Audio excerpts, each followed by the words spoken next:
A note on Justine and Lars Durrell. And eventually, inshallah, there should be a few notes on this.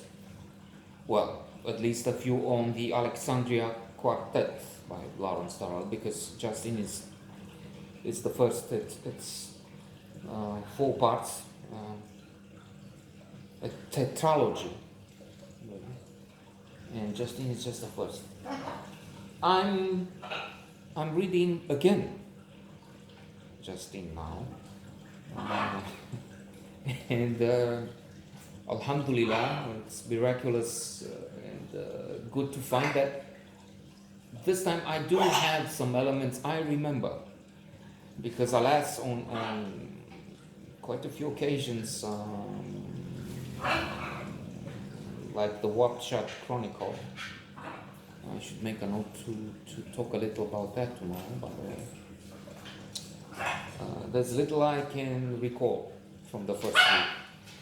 However, even there, it's good to see that when one of the Wapshots, Portales, they sent to the Pacific, he's just married, and let me not get into that here, because if I do, I made such a detour that we'll be talking about Chernica next thing, and something that happened when I had a chat with somebody online.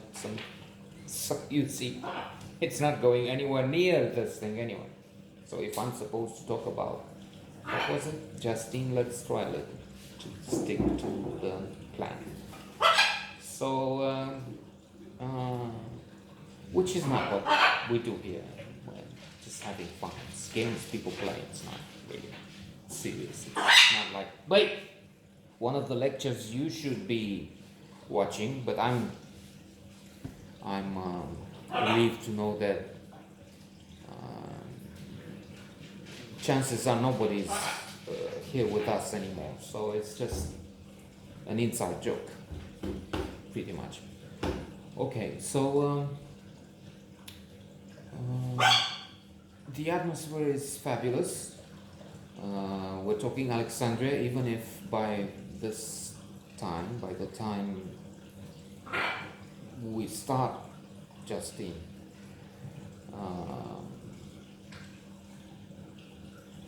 we have moved in time to the end of the narrative, because he's looking back. So he's on a Greek island. In fact, Lawrence Durrell lived on a Greek island. Was it Crete or Corfu? And he had a brother. My Family and Other Animals. That was a title. The other Durrell, I forgot the name of the other Durrell. I'm sorry. But I've read the book, and it's funny. It also has a movie adaptation. And they move with all those things, and it's so colorful and amusing and exuberant, enchanting. So he's looking back at Melissa. We have this dropped, so it's not a spoiler alert really for who we would need that anyway, because he drops it in one of the first few chapters. I'm only as far as near the end of the second, so I'm not far. I'm close to the start. Really. He finds Melissa at one point on the beach with her sex broken. So, besides, in the beginning, we know he's with Melissa's child, and he's thinking of her name, so Melissa is out of the picture from the very start. There's George Pombal, and he has a name, George or who's Pombal or George? What a name, and what an exotic character, idol, surreal. He is bringing to this the attitude or the existence or something of Henri Douanier, the painter who had magnificent naive paintings and I remember learning something about him from something I read, but also from the lessons the professor gave us, Negush, Rosenau, original. And that's a sidetrack I'm tempted to take, but let's not get there. We'll subscribe and we'll get there in the other stories, our personal stories, Rosenau and the rest. So Henri Rousseau had his job, Le Douanier, that's the nickname, as a customs official, but that was surely nothing for him. So this is where the parallel is so revealing, so insightful, so great, and yet we just get these 3-5 words, or maybe 10, but which give us like a chapter. Because if we know about Rousseau, then we have all this that we can put and fill in with the description of Pombal, who, like the painter, is a diplomat, one of the few who has a backbone, who is special as opposed to the rest in his group.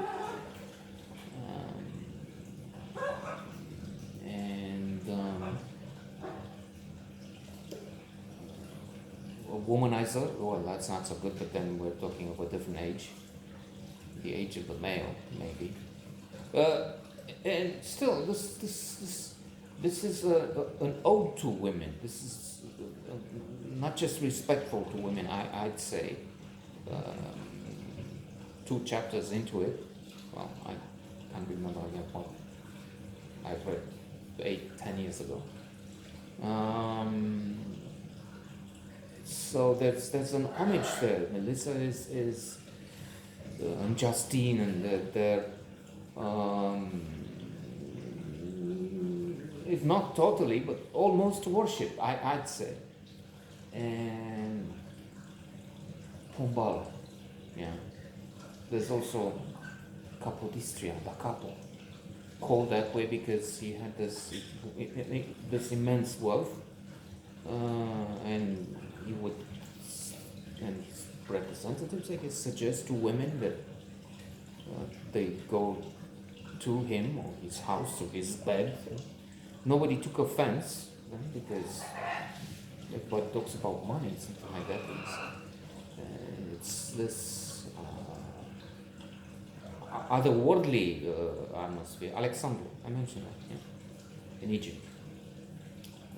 Because they may have 25 or 2,500 Alexandrias in the US, Alexandria, Utah, Alexandria, Paris, Texas, the inventors.